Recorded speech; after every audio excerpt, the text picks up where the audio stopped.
तो आज हम लोग पढ़ने जा रहे हैं पावर इन एसी।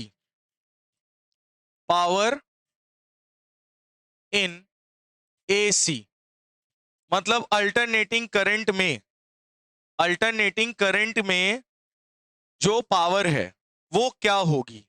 ठीक है, क्योंकि आप हम सभी बच्चों को पता है कि भैया पावर कंजप्शन हर एक डिवाइस में होता है ना। हम लोग अभी तक जो पीछे जितने भी चैप्टर्स पढ़े हैं हर जगह क्या लगा रहे थे, बैटरी। क्या लगा रहे थे, डीसी सोर्स। और वहां पे पावर हमेशा मेजर करते थे P is equal to V I, फॉर्मूले से याद आया। हमेशा वहां पावर किससे मेजर करते थे, किस फॉर्मूले से, P is equal to V I. क्यों ये फॉर्मूला लगाते थे? क्योंकि वहां वोल्टेज और करंट कांस्टेंट होता था।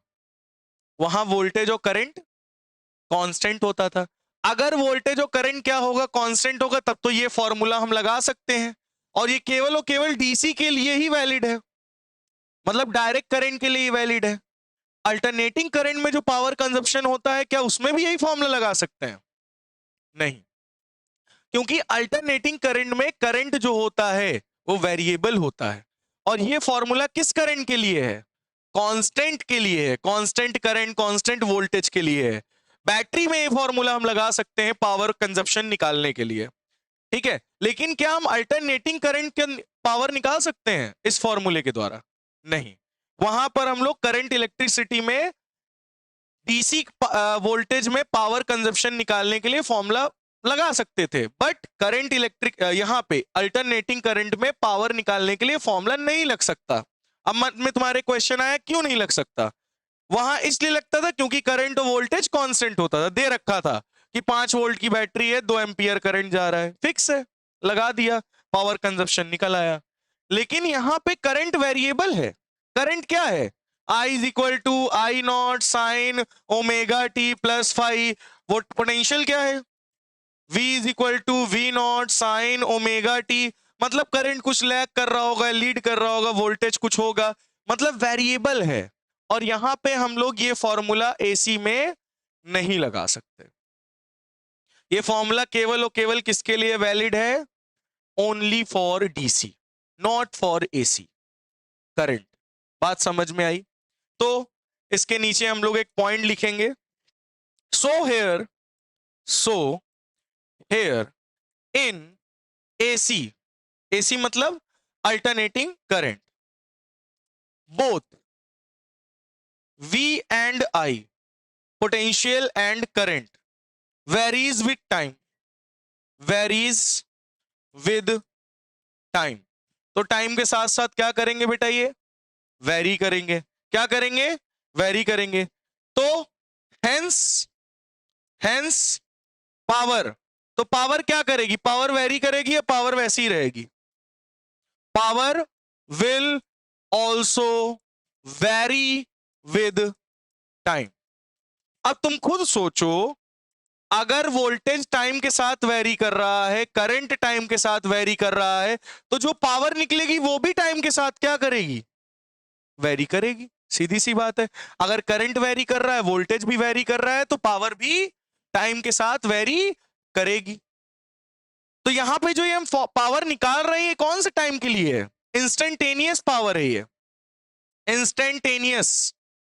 इंस्टेंटेनियस का मतलब समझते हो? किसी पर्टिकुलर टाइम पे हम निकाल रहे हैं। मैंने कहा दूसरे सेकंड पे कितनी पावर निकली वो आप ये बता रहे हो। इंस्टेंटेनियस पावर है, इंस्टेंटेनियस वोल्टेज है, इंस्टेंटेनियस करंट यहां रखा गया है। लेकिन आपसे कहा जाए एवरेज पावर क्या होगी एसी सर्किट के लिए, एसी करंट में अल्टरनेटिंग करंट के लिए एवरेज पावर क्या होगी? ये कौन सी पावर है? इंस्टेंटेनियस, किसी पर्टिकुलर टाइम के लिए। करंट भी वेरी कर रहा है, वोल्टेज भी वेरी कर रहा है, पावर भी वेरी करेगा। किसी पर्टिकुलर 2 सेकंड पे तुमने जो करंट रखा है, 2 सेकंड पे तुमने क्या रखा है? वोल्टेज रखा है, 2 सेकंड पे पावर भी निकल कर आएगी। ये इंस्टेंटेनियस कंडीशन है। कौन सी कंडीशन है बेटा? इंस्टेंटेनियस। तो ये कौन सी पावर निकल कर आएगी आपके पास? Instantaneous power. तो इंस्टेंटेनियस पावर क्या आएगी? वोल्टेज क्या है? V not sine omega T. I naught current क्या है? Sine omega T plus five. अब मान लो आपको बोला जाए 5वें सेकंड पे कितनी पावर कंजप्शन हुआ, 5वें सेकंड पे कितनी पावर कंज्यूम हुई, तो टाइम यहां 5 रख दो, यहां 5 रख दो, इंस्टेंटेनियस पावर आपकी निकल आएगी। ये कौन सी पावर है? इंस्टेंटेनियस। ये कौन सी पावर है? इंस्टेंटेनियस पावर है ये। लेकिन हमें चाहिए क्या होता है? एवरेज। हमें चाहिए क्या होता है? एवरेज। ये तो किसी पर्टिकुलर टाइम के लिए आपने पावर निकाल दी है। ये पावर का फॉर्मूला था डीसी के लिए। हमने क्या देखा? ये फॉर्मूला हम नहीं लगा सकते। क्यों? क्योंकि टाइम के साथ करंट और वोल्टेज क्या कर रहा है? एसी में वेरी कर रहा है। तो उनका फॉर्मूला जब रखा तो मैंने देखा पावर भी वेरी कर रहा है। जिस समय के लिए मैंने करंट रखा था, जिस समय में मैंने वोल्टेज रखा था, वही समय में मेरी पावर निकली। तो ये पावर निकली इंस्टेंटेनियस। कौन सी पावर निकली बेटा? Instantaneous power. लेकिन क्वेश्चन में आपसे ये थोड़ी ना आएगा, आपसे क्वेश्चन में पूछा जाएगा कौन सी पावर? एवरेज पावर बताओ। कौन सी पावर बतानी है? कौन सी पावर? Average power. कौन सी पावर बेटा? और हम सभी को पता है एवरेज पावर को या तो हम ऐसे लिखते हैं या फिर हम एवरेज पावर को ऐसे लिखते हैं। एवरेज निकालने का यही तो सिंबल बताया था, याद करो। या तो दो ढक्कन या तो ऊपर से एक लाइन बार, है ना? इसी तरीके से तो एवरेज निकालते हैं हम लोग। बोलो। तो इंस्टेंटेनियस टाइम, इंस्टेंटेनियस पावर का क्या निकाल दो? एवरेज। किसका? इंस्टेंटेनियस पावर का क्या निकाल दो? एवरेज। इंस्टेंटेनियस पावर का क्या निकाल दो? एवरेज। चलो एवरेज निकालते हैं। तो एवरेज पावर अगर मुझे निकालनी है तो इंस्टेंटेनियस पावर पीछे क्या आई थी? आप लोगों का पीछे वाला नोट हुआ है नहीं? नोट कर लो पहले जल्दी से।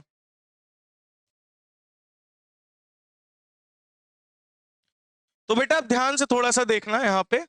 इंस्टेंटेनियस पावर ये निकल कर आई आपके सामने। अब एक एवरेज निकालने का तरीका क्या होता है? एवरेज निकाल, जो चीज टाइम पे वेरी करती है उसका एवरेज कैसे निकालते हैं? एक तरीका था हमारे पास integration of P D T upon integration of D T. एक तरीका ये था। अब हम यहां इसकी वैल्यू रखें, इंटीग्रेट करें, बहुत दिक्कत होगी, बहुत लंबा जाएगा। और किसके लिए निकालना है? One full cycle. कौन सी साइकिल? कंप्लीट साइकिल के लिए हमें निकालना है। तो ये तरीका बहुत ज्यादा लेंदी होगा, तो इस तरीकों को हम नहीं लगा रहे हैं। हम लोग शॉर्ट ट्रिक लगाएंगे। शॉर्ट ट्रिक याद है आपको? एवरेज निकालने का तरीका क्या था? पी डेल्टा टी पहले रखो। P delta T, P T क्या आया था? V not sine omega T I not sine omega T plus five, यही आया था। वी नॉट आई नॉट, इसका क्या निकाल दो? एवरेज। क्या निकालना है? एवरेज निकालना है, यानी इसको हम पी टी एवरेज, है ना? वी नॉट आई नॉट इधर ले लो, average. Sine omega T sine omega T plus five, average. सही है? अच्छा, V not I naught average, sine omega T. बेटा ये याद आ रहा है? Sine A plus B formula. Sine A plus B क्या होता है? क्या होता है formula? Sine A cos B plus cos A sine B. बोलो सही है? Sine A cos B cos A sine B, सही है ना? इसको अंदर भेज दो, average. V not I not constant है, यहां भी वी नॉट आई नॉट, अगले सेकंड में वी नॉट आई नॉट, उसके अगले सेकंड में भी V not I not. V not I not constant है तो एवरेज क्या रहेगा? V not I not. बोलो सही है? पक्का? ठीक है, इसको अंदर भेजो जरा, मल्टीप्लाई करो। साइन ओमेगा टी क्या हो जाएगा? Sine square omega T cos five average plus sine omega T cos omega T sine five, और ये क्या लग गया? एवरेज। बोलो सही है? सही है। साइन ओमेगा टी और कॉस ओमेगा टी, इसको हम 2 से मल्टीप्लाई 2 से डिवाइड कर सकते हैं? क्यों नहीं कर सकते? अच्छा ये बताओ, साइन 2 थीटा का फॉर्मूला पढ़ा है? 2 साइन थीटा कॉस थीटा, पढ़ा या नहीं पढ़ा? बिल्कुल पढ़ा होगा। तो तो ये 2 साइन थीटा कॉस थीटा नहीं लग रहा है? लगा दो फॉर्मूला खट से, V not I not sine square omega T को हम क्या लिख सकते हैं, 1/2। याद आया? फुल साइकिल के लिए साइन स्क्वायर ओमेगा टी का एवरेज क्या बताया था, 1/2। शॉर्ट ट्रिक लिखवाई थी ना, फुल साइकिल के लिए साइन स्क्वायर ओमेगा टी का एवरेज क्या होता है, 1/2। और कॉस फाई क्या है, कांस्टेंट, कांस्टेंट का एवरेज यही रहेगा कॉस फाई, प्लस इसको क्या लिखोगे, sine 2 omega T plus, plus क्यों, साइन फाई अपॉन 2। और याद करो साइन ओमेगा टी है, 2 ओमेगा टी का क्या बताया था, 0। मैंने आपको साइन स्क्वायर ओमेगा टी है, कॉस स्क्वायर ओमेगा टी की वैल्यू हाफ बताई थी, और sine omega T, sine 2 omega T, cos 2 omega T, इन सब की एवरेज वैल्यू क्या बताई थी, 0। याद आ रहा है? ये एक शॉर्ट ट्रिक थी, इसको आप 0 रखोगे पूरा टर्म क्या हो जाएगा, 0। बचा क्या आपके पास, V not I not by 2 cos 5। बोलो सही है, सही है? ये बताओ, V naught upon √2 into I not upon √2 cos 5। बोलो समझ में आया? 2 को √2 इंटू √2 लिख सकते हैं, नहीं लिख सकते? 2 को नीचे √2 नहीं लिख सकते? वी नॉट अपॉन √2 को क्या लिख सकते हो, V R M S. I not √2, I not upon √2 को I R M S into cos 5। ये क्या निकल आया, average power for AC current. किसके लिए बेटा, एसी करंट में अगर आपको कभी भी एवरेज पावर निकालनी हो तो क्या लगाओगे, V R M S into I R M S into cos 5। और कॉस 5 क्या है, कॉस 5 क्या है, कॉस पाई है पावर फैक्टर। कॉस 5 क्या है, पावर फैक्टर। कॉस 5 क्या है, पावर फैक्टर। समझ में आया ही नहीं है? फिर से मैं एक बार बता रहा हूं, एवरेज निकालने का तरीका आप सभी बच्चों को पता है कैसे निकालते हो, ठीक है?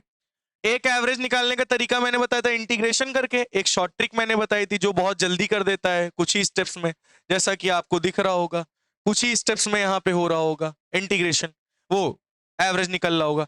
तो पीटी क्या निकला था, टाइम के साथ अगर पावर चेंज हो रही तो क्या निकला था, V not sine omega T I not sine omega T plus 5। क्योंकि करंट और वोल्टेज वेरी कर रहे हैं, एवरेज निकालना है हमको, टाइम के साथ वेरी कर रहे हैं, तो हमें क्या निकालना है, एवरेज। एवरेज मतलब समझ रहे हो ना, जैसे हमने पिक्चर तुम देख के आए 3 घंटे की, मैंने कहा अच्छा ये बताओ इंटरवल के बाद में क्या हुआ था, तो वो इंस्टेंटेनियस है ना, मैं पूछ रहा हूं करेक्ट टाइम पे 1 घंटे 55 मिनट पे क्या हुआ था, तो ये इंस्टेंटेनियस हो गया। मैंने कहा ओवरऑल पिक्चर कैसी थी, तो तुम कहोगे एवरेज, वो एवरेज तुम बताओगे कि वहां पे ये यहाँ पे ये एवरेज, ओवरऑल एवरेज अच्छी मूवी थी। तो एवरेज का मतलब 0 टू एंड तक के बीच का तुम बताओगे, और इंस्टेंटेनियस का मतलब किसी पर्टिकुलर टाइम के लिए बताओगे। मैंने कहा नेक्स्ट जब 2 घंटे हुए तो उस समय पर क्या हुआ था, तो वो इंस्टेंटेनियस है। और ओवरऑल मैंने कहा 0 से 3 घंटे के बीच में क्या हुआ, वो एवरेज है। आप समझ में आया? तो ये इंस्टेंटेनियस था जिसको मैंने एवरेज निकाला है। तो एवरेज निकालने का तरीका याद है सभी बच्चों को, शॉर्ट ट्रिक। तो वी नॉट आई नॉट बाहर ले लिया, साइन ओमेगा टी, और ये क्या है बेटा, साइन ए प्लस बी का फॉर्मूला क्या लगा है, sine A cos B plus cos A sine B. Sine omega T को अंदर भेज दिया, sine omega T sine omega T sine square omega T हो गया कॉस 5। साइन ओमेगा टी को इससे मल्टीप्लाई करो, sine omega T cos omega T sine 5। मुझे इन दोनों का एंगल सेम दिखा तो मैंने 2 से मल्टीप्लाई डिवाइड कर दिया, क्योंकि ये फॉर्मूला बनता है। किसका फॉर्मूला, साइन 2 थीटा का, 2 साइन थीटा कॉस थीटा, इसलिए मैंने 2 से मल्टीप्लाई डिवाइड किया, ये बन गया साइन 2 ओमेगा टी। हम लोगों ने क्या पढ़ा था रूल, फुल साइकिल के लिए एवरेज निकालने का शॉर्ट ट्रिक क्या, साइन स्क्वायर ओमेगा टी कहीं भी दिख जाए उसकी वैल्यू क्या रख देना, हाफ। और sine omega T cos omega T दिख जाए तो क्या रख देना, 0। यहां 0 रख दिया, 0 रखा पूरा 0 हो गया। यहां half, sign square omega T की जगह हाफ रखा। 1/2, 2 को हम लोग √2 लिख सकते हैं, तो V not by √2 I not by √2 cos 5। इसको वी नॉट बाई √2 को क्या लिख सकते हैं, V R M S into I R M S into cos 5। और कॉस 5 ही क्या है, पावर फैक्टर। कॉस 5 क्या है, तो इस फॉर्मूले से आप फाइंड आउट कर सकते हो अल्टरनेटिंग करंट का पावर कंजप्शन, पावर कितनी लॉस हो रही है नहीं हो रही। बोलो बात समझ में आई है नहीं आई? क्या यहां तक आप सभी बच्चों को बात क्लियर हो गई है नहीं? एवरेज निकालने का तरीका एक और है, मैंने आपको बताया था, लेकिन वो लंबा मेथड है। एवरेज निकालने का तरीका क्या था, याद आ रहा है? Integration of P D T upon integration of D T. ये तरीका है, इंटीग्रेशन करके लगाना हो लगा सकते हो, बहुत लंबा मैटर जाएगा। चलो, क्या ये बात सभी बच्चों को समझ में आ गई कि नहीं इतनी? बोलो कि अगर कहीं पे भी पावर फैक्टर आपसे पूछे निकालने को, तो कौन सा फॉर्मूला लगाओगे एवरेज पावर निकालने का? V R M S into I R M S is plus into cos five. तो एवरेज पावर क्या निकला है बेटा? V R M S I R M S into cos five. Cos five क्या है यहां पर? Power factor. पावर फैक्टर क्या है? Cos five. क्या है बेटा? अगर कोई न्यूमेरिकल आ जाए, कोई क्वेश्चन आ जाए और उसमें आपको कोई पावर दी गई है, आपको मेंशन ना हो कि क्या दिया गया है, कौन सी पावर है, इंस्टेंटेनियस पावर है, क्या है, कुछ नहीं दिया गया, केवल आपको पावर दे दी गई और मेंशन नहीं है उसमें कौन सी पावर है, तो आप उस पावर को अपने आप क्या मान लेना? Average power. जैसे मैंने बताया था, अगर वोल्टेज गिवन हो और ना बताया गया हो कि कौन सा वोल्टेज है, पीक वोल्टेज, इंस्टेंटेनियस है, तो आप उसको क्या मान लोगे? RMS voltage. क्या मान लोगे? आरएमएस। बात समझ में आ रही है? जैसे आपको करंट दे दिया जाए तो गिवन ना हो तो उस करंट को क्या मान लोगे? RMS current. बात समझ में आई? आरएमएस वैल्यू आप मान लोगे। If not mention, if not mention, अगर क्वेश्चन में पावर मेंशन ना हो, अगर क्वेश्चन में पावर मेंशन ना हो, ठीक है, if not mention then assume, then assume, तो आप क्या एज्यूम कर लोगे? Average power. क्या एज्यूम कर लोगे बेटा? एवरेज पावर है वो। अगर क्वेश्चन में मेंशन नहीं है कि पावर किस चीज की है, कौन सी पावर है, तो आप उसको क्या मान लेना? क्या मान लोगे? Average power. ठीक है। If not mention then assume, अगर वोल्टेज नहीं दिया गया हो और करंट नहीं दिया गया हो कि वो कौन सा करंट है, कौन सा वोल्टेज है, तो आप उसको तुरंत मान लेना आरएमएस वोल्टेज। आरएमएस वोल्टेज होगा या फिर आरएमएस करंट होगा। बात समझ में आ गई? या तो फिर वो आरएमएस वोल्टेज होगा या फिर आरएमएस करंट होगा। क्या ये बात समझ में आई या नहीं आई? क्लियर हो गया? कंफर्म? तो ये चीज नोट कर लीजिए, ये हमारा फॉर्मूला निकल गया है एवरेज पावर का, और कॉस फाइव इसमें क्या है? Power factor. कॉस फाइव क्या है बेटा? Power factor. ठीक है। तो ये बात तो आपको समझ में आ गई होगी कि अगर न्यूमेरिकल आपके पास दिया हो और उसमें पावर या वोल्टेज और या करंट मेंशन ना हो, तो पावर को आप क्या मान लोगे? Average power. वोल्टेज और करंट को क्या मान लोगे? कौन सी वैल्यू है? आरएमएस वैल्यू है। ठीक है।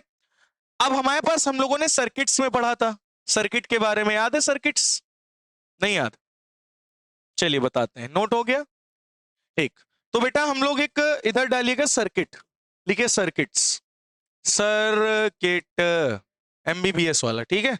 एक तरफ डाल लेना फाई, एक तरफ डाल लेना पावर फैक्टर। पावर फैक्टर, कोई बताएगा पावर फैक्टर क्या था? Cos phi. कॉस फाई क्या था बेटा? क्या था? Power factor. अच्छा ये बताओ सभी बच्चे, हम प्योरली रेजिस्टिव सर्किट रहते हैं, प्योरली रेजिस्टिव सर्किट, इसमें current I not, voltage V not, दोनों सेम फेज में थे, उनका फाई क्या था? जीरो। उनके बीच में कोई फेज डिफरेंस था? नहीं। इसका करंट का ओमेगा टी, वोल्टेज का भी ओमेगा टी, जीरो। तो उनके बीच में कोई भी फेज डिफरेंस नहीं था, याद आ रहा है? इनके बीच में कोई भी फेज डिफरेंस नहीं था, फाई जीरो।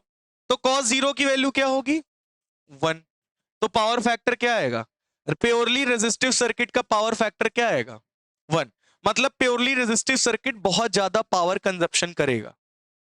देख रहे हो पावर फैक्टर कितना आ रहा है? वन आ रहा है। मतलब प्योरली जो रेजिस्टिव सर्किट होता है वो पावर बहुत ज्यादा कंज्यूम करता है। है ना। अच्छा, प्योरली इंडक्टिव सर्किट ले लेते हैं, एल। प्योरली इंडक्टिव सर्किट में क्या था बताओ? प्योरली इंडक्टिव सर्किट में वोल्टेज लीड कर रहा था, करंट लैग कर रहा था 90 डिग्री से। याद आया? तो फाई की वैल्यू क्या लिखोगे? 90। और कॉस 90 की वैल्यू क्या होती है? 0। कॉस 90 की वैल्यू क्या होती है? तो इंडक्टर में बिल्कुल भी पावर लॉस होगा या नहीं होगा? कॉस पावर फैक्टर 0 है। अच्छा चलो, वो चीजें अभी समझ में आ जाएंगी। क्या इसमें पावर फैक्टर 0 है? अभी तुरंत समझ में आ जाएंगी। देखो, एवरेज पावर का फॉर्मूला क्या था? V R M S I R M S cos phi. Cos phi की वैल्यू कितनी आई? 1। यानी एवरेज पावर क्या है? V R M S I R M S. मतलब पावर, एवरेज पावर बहुत ज्यादा लॉस हो रही, देख रहे हो? इतनी पावर लॉस हो रही रेजिस्टिव सर्किट में। अब सोचो जरा, यहां एवरेज पावर निकालो। कॉस फाई की वैल्यू 0, पूरा 0, मतलब इंडक्टर में पावर कंजप्शन होगा ही नहीं। पावर कंजप्शन इंडक्टर में, मतलब पावर लॉस इंडक्टर में नहीं होगा। ठीक है। अच्छा, कैपेसिटर में क्या पावर लॉस होगा? चलो देखते हैं। कैपेसिटिव सर्किट क्या था? ये था कैपेसिटिव सर्किट। इसमें क्या था? करंट लीड कर रहा था, वोल्टेज लैग कर रहा था। कितने डिग्री से? 90 डिग्री से। याद आया या नहीं आया? करंट लीड कर रहा था, वोल्टेज लैग कर रहा था। कितने डिग्री से? 90। फिर से 90, कॉस 90 0, यानी एवरेज पावर 0। मतलब कैपेसिटिव सर्किट में और इंडक्टिव सर्किट में पावर का कंजप्शन नहीं होगा। किसमें सबसे ज्यादा पावर का कंजप्शन हो रहा है? किसमें हो रहा है? रेजिस्टिव सर्किट में। अब इसके बाद बेटा एक सर्किट, दो सर्किट और हम लोगों ने पढ़े। हमने टोटल 5 सर्किट पढ़े। आर, एल, सी, फिर हमने पढ़ा एल आर, फिर पढ़ा सी आर। अभी एल आर और सी आर में देख लेते हैं। किसमें? एल आर और सी आर में देख लेते हैं। तो ये चीज नोट कर लीजिए, फिर एल आर और सी आर में दिखा बता दें आपको।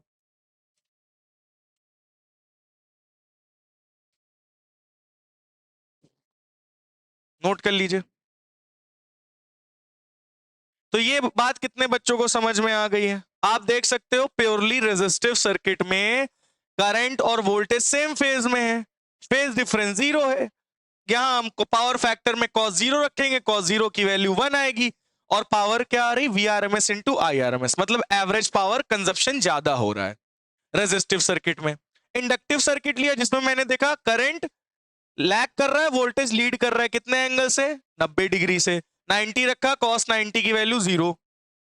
पावर फैक्टर क्या आ गया? Average power 0। मतलब इंडक्टिव सर्किट में कोई भी पावर लॉस नहीं होगा। पावर लॉस हो रहा है? कोई भी नहीं हो रहा।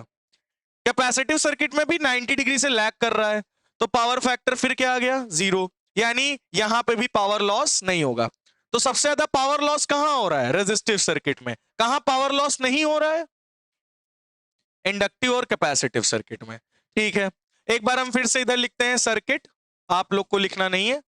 फाई और पावर फैक्टर, जो कि क्या है? Cos phi. ठीक है बेटा, चलो। अच्छा, पहला कौन सा सर्किट हम बनाते हैं? L R. मतलब ये हो गया रेजिस्टिव सर्किट और ये हो गया इंडक्टिव सर्किट। और इसको मैंने कनेक्ट कर दिया एसी सोर्स से। याद आ रहा है? अच्छा, आप लोग को, सभी बच्चों को इतना तो याद ही होगा कि इसमें जो वोल्टेज था, ये रेजिस्टर है, ध्यान से सुनना, ये करंट है आई नॉट। रेजिस्टर का वोल्टेज सेम फेज में होता है करंट के। याद आ रहा है? इंडक्टर का वोल्टेज करंट से क्या करता है? लीड करता है। कितने डिग्री से? 90 डिग्री से। लेकिन इन दोनों का अगर मैं रिजल्टेंट निकालता था, तो इन दोनों का नेट वोल्टेज 20 से जाता था कहीं वी नॉट से। तो एलआर सर्किट में वोल्टेज क्या करता था? लीड करता था करंट से। कितने एंगल पे? फाई एंगल पे। तो मतलब यहां पे एंगल अब की बार क्या है? फाई ही है। एंगल क्या है? एंगल फाई ही है। मतलब कोई एंगल होगा 53 डिग्री, 37 डिग्री, 45 डिग्री, कितने पे भी आ सकता है वोल्टेज, लीड कर सकता है। तो एलआर सर्किट में हमने क्या देखा था? वोल्टेज लीड कर रहा है, वोल्टेज लीड कर रहा है, बट 90 डिग्री से नहीं, किसी सम एंगल से, फाई एंगल से। तो अब की बार पावर फैक्टर क्या आएगा? कॉस फाई ही आएगा। क्या आएगा बेटा? Cos phi. क्या आएगा बेटा? Cos phi. अब आपके मन में आ रहा होगा ये कॉस फाई हम निकालेंगे कैसे, आ रहा होगा ना कि मैं कॉस फाई कैसे निकालूं। इधर ध्यान से सुनना, इधर ध्यान से सुनना बेटा, कॉस फाई निकालना कैसे है। भाई ये क्या था, वोल्टेज आर वाला, तो यहां रेजिस्ट आई नॉट आर रखोगे, है ना। ये कौन सा है, इंडक्टर वाला, यहां क्या रखोगे, आई नॉट एक्स एल रखोगे, याद है। आई नॉट से आई नॉट हटा दो, तो ये भी रेजिस्टेंस ये भी रेजिस्टेंस, इसका नेट रेजिस्टेंस क्या होगा, जेड। जेड आर और जेड के बीच में, जैसे यहां पे वी आर और वी नॉट के बीच में एंगल कितना है, फाई। इसी तरह से वी आर और जेड के बीच में एंगल कितना है, फाई। सही है। अच्छा हमें क्या निकालना है, कॉस फाई। कॉस का रेशियो क्या होता है, base upon hypotenuse, base upon, याद है, पापा बीड़ी पियोगे, हाँ हाँ बेटा, साइन कॉस, बेस अपॉन, तो बेस अपॉन हाइपोटेनस। बेस क्या है, ये है कॉस फाई, फाई ये सामने वाला परपेंडिकुलर, ये बेस, ये हाइपोटेनस, बेस क्या है आर और हाइपोटेनस क्या है जेड। लो निकल आया कॉस फाई। और किसी भी सर्किट में लगा दो, हर जगह सही है ये, always true, always true, always true. Cos phi निकालना है, आर बाई जेड कर दो, आपका कॉस फाई निकल आएगा, पावर फैक्टर खट्ट से आपके हाथ में। समझ में आया। तो कॉस फाई कभी भी निकालना हो क्या लगा देना, आर बाई जेड। रेजिस्टेंस का रखना रेजिस्टेंस अपॉन जेड, जेड मतलब टोटल इंपीडेंस, और जेड तो पता ही क्या होता है, Z is equal to under root R square plus XL का स्क्वायर, याद आया। इस तरह जेड निकालते हैं हम लोग, आर रखना, जेड का रेशियो निकाल देना, कॉस फाई निकल आएगा पावर फैक्टर। तो कितने बच्चों को ये भी समझ में आ गया है पावर फैक्टर भी। तो एलआर सर्किट के लिए पावर फैक्टर क्या है, आर बाई जेड। क्या है power factor, R by Z. अब आपके मन में एक प्रश्न उठा होगा, ये तो एलआर सर्किट हो गया, अब सीआर सर्किट का भी बता दो इसी बहाने। तो चलो सीआर सर्किट देख लेते हैं, फिर आप लोग नोट कर लेना, है ना। सेकंड नंबर पे कौन सा ले लेते हैं बेटा, सीआर। मतलब ये हो गया कौन सा सर्किट, रेजिस्टिव, ये हो गया कैपेसिटिव। इसको हमने एसी सोर्स से कनेक्ट कर रखा है। किससे कनेक्ट कर रखा है, अब ध्यान से सुनना, ये जा रहा है करंट आई नॉट, रेजिस्टर का वोल्टेज इधर ही होगा वी आर नॉट, और कैपेसिटर का वोल्टेज किधर होगा, नीचे वी सी नॉट। सही है। हमको पता है ना कैपेसिटर में वोल्टेज लैग करता है 90 डिग्री से। अगर इन दोनों का नेट रिजल्टेंट निकालेंगे तो यही तो निकलेगा वी नॉट, और इन दोनों के बीच का एंगल कितना है, फाई। कितना एंगल है बेटा, कितना एंगल है, फाई है। ठीक है, तो अब की बताओ फेज डिफरेंस कितना आया, फेज डिफरेंस कितना आया, फाई का। रेजिस्टेंस आर इधर है और एक्सी इधर है, जेड ये रहा। सही है, ये यही तो एंगल फाई था। अगर हम कॉस फाई निकालेंगे तो क्या होता है, बेस अपॉन हाइपोटेनस। बेस क्या है आर, हाइपोटेनस क्या है जेड, ये रहा परपेंडिकुलर एक्सी। तो अभी भी तुम्हारा कॉस फाई क्या आ रहा है, और मैंने ऊपर देखो क्या लिखा था, ऑलवेज ट्रू। तुम चाहे आरसी सर्किट हो चाहे एलआर सर्किट हो, कॉस फाई तुमको इसी फॉर्मूले से निकालना है, आर बाई जेड करके। बस यहां पे जेड क्या होगा, यहां पर जेड होगा आरसी सर्किट में under root R square plus X C का स्क्वायर। वहां एक्सएल का स्क्वायर था, यहां एक्स सी का स्क्वायर होगा, जेड में थोड़ा सा चेंज रहेगा। बात समझ में आई या नहीं आई। तो ये एलआर और सीआर सर्किट के लिए मैंने पावर फैक्टर आपको निकालकर दिखा दिया। सीआर और एलआर सर्किट क्या आया पावर फैक्टर, बोलो जल्दी से, R by Z. Cos phi is equal to R by Z, note कर लीजिए जल्दी से। तो ये समझ में आया कि नहीं आया, पहले बताओ। तो प्योरली रेजिस्टिव सर्किट में सबसे ज्यादा पावर लॉस हमने देखा, पीछे जाओ जरा, ये देखो प्योरली रेजिस्टिव सर्किट में फेज डिफरेंस 0 था, इसलिए सबसे ज्यादा पावर लॉस हो रहा था। इंडक्टिव और कैपेसिटिव में डिफरेंस था, फेज डिफरेंस 90 डिग्री से, तो पावर लॉस इसमें बिल्कुल भी नहीं हो रहा था। फिर हमने कहा कि हमने एलआर सर्किट सीआर सर्किट भी किया था, बनाया था। उसमें मैंने देखा वोल्टेज एक में लीड कर रहा था एक में लैग कर रहा था, तो उसमें पावर फेज डिफरेंस 5 का आया था। तो मैंने पावर फैक्टर निकाला, तो कैसे निकला, R by Z. Cos phi क्या निकला, आर बाई जेड। फिर जितने भी डिग्री पे आएगा मतलब पावर लॉस होगा, कुछ ना कुछ पावर लॉस होगा, ये नहीं कि बहुत ज्यादा पावर लॉस। सबसे ज्यादा पावर लॉस किस सर्किट में होता है, प्योरली रेजिस्टिव सर्किट में सबसे ज्यादा पावर लॉस। बाकी इनमें भी होगा लेकिन उतना नहीं होगा, कम होगा। समझ में आई बात। अच्छा, आपने क्लास 9th या 10th में पढ़ा होगा, पावर के कई सारे फॉर्मूले पढ़े होंगे। एक पावर का फॉर्मूला पढ़ा होगा वी आई, एक पावर का फॉर्मूला पढ़ा होगा वी स्क्वायर बाई आर, एक पावर का फॉर्मूला पढ़ा होगा आई स्क्वायर आर। याद आ रहा है, ये फॉर्मूले पढ़े होंगे। इसी तरीके से हम लोग, ये तो डीसी के लिए थे, किसके लिए थे फॉर्मूले, आज हम एसी के लिए निकालते हैं यही फॉर्मूले। किसके लिए बेटा, एसी यानी अल्टरनेटिंग करंट के लिए। तो पहले बताओ हमारा फॉर्मूला क्या निकला था, average power for AC, V R M S I R M S into cos phi, यही निकला था नहीं निकला था, ठीक है। कॉस फाई की वैल्यू क्या होती है, V R M S I R M S, cos phi की value R by Z, always क्या होगी बेटा, आर बाई जेड। अच्छा ये बताओ, क्या हम लोग वी आर एम एस को, ये बताओ I naught is equal to V naught upon Z पढ़ा है या नहीं पढ़ा, नहीं पढ़ा। I naught is equal to V naught upon Z, Z क्या है, टोटल इंपीडेंस है, टोटल रेजिस्टेंस है, वी नॉट क्या है, पीक वोल्टेज है, आई नॉट क्या है, पीक करंट है ना। I is equal V by R, ohm's law, I is equal to V by Z, I naught is equal to V not by Z.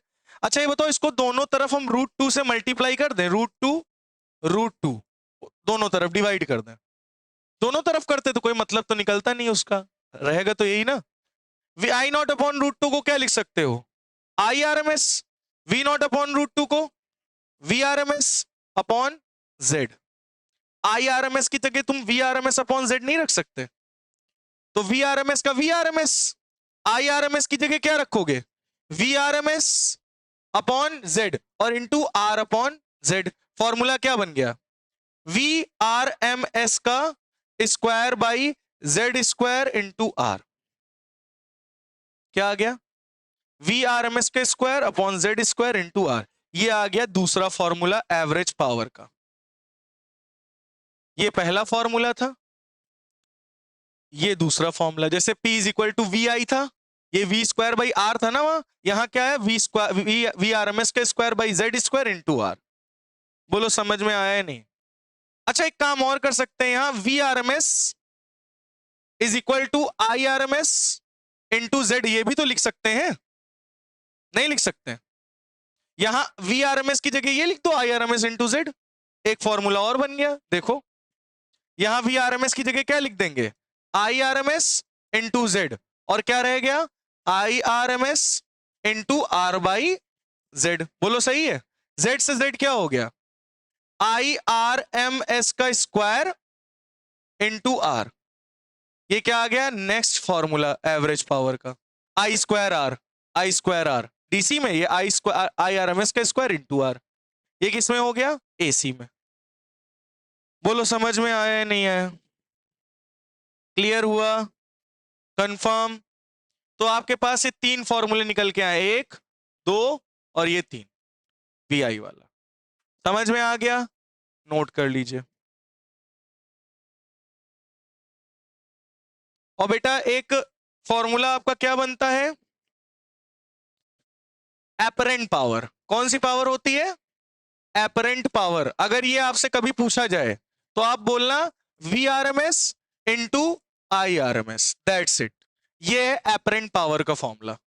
कौन सी power बेटा, एपरेंट पावर का formula क्या होता है, V R M S into I R M S, ये apparent power होती है। तो पावर कितने बच्चों को समझ में आ गया है, ये बताओ चोक कॉइल तुम्हारे यहां है या नहीं है, चोक कॉइल है, चोक कॉइल फिलहाल नहीं होगा, वो कटा हुआ है, ठीक है, पढ़ाया गया है नहीं वैसे सिलेबस में। तो चोक कॉइल आपके यहां नहीं है तो वो हम पढ़ाएं या ना पढ़ाएं, बता दिया जाए। चलो अच्छा अभी पहले इतना नोट कर लो आप लोग। फिलहाल आपका ये पावर आ गया समझ में या नहीं, क्लियर है। फॉर्मूले भी डिराइव कर दिए 3, जैसे हम लोग के डीसी में थे वैसे एसी में। तो पावर यहां तक क्लियर हो गया बेटा। चोक कॉइल के बारे में मैंने आपको बता दिया। चोक कॉइल क्या होती है? जो कि लिमिट कर देती है एसी वोल्टेज को। जैसे हमारे घर में वोल्टेज बहुत अगर ज्यादा आ रहा है तो उस वोल्टेज को क्या कर देती है? कम करके हमारे जो छोटे मोटे अप्लायंसेस है जिनको कम वोल्टेज चाहिए वहां तक पहुंचने देती है। तो एल आर सर्किट ही हमारी चोक कॉइल है। एल आर सर्किट से ही मिलकर क्या बनता है बेटा? Choke coil. फिलहाल ये आपके सिलेबस में नहीं है, तो पावर फैक्टर मैंने पावर लॉस किस सर्किट में होगा, किस सर्किट में पावर लॉस नहीं होगा, किस में ज्यादा होगा, किस में कम होगा, ये सारी चीजें मैंने आपको बता दी है। किसके लिए? अल्टरनेटिंग करंट के लिए। हम लोग का कल का नेक्स्ट टॉपिक होगा एलसीआर सर्किट, जो कि बहुत ज्यादा मोस्ट इंपॉर्टेंट टॉपिक है और वो पेपर में आता ही आता है और उससे न्यूमेरिकल भी आते हैं, तो उसको ध्यान से पढ़िएगा आप लोग, ठीक है? चलिए।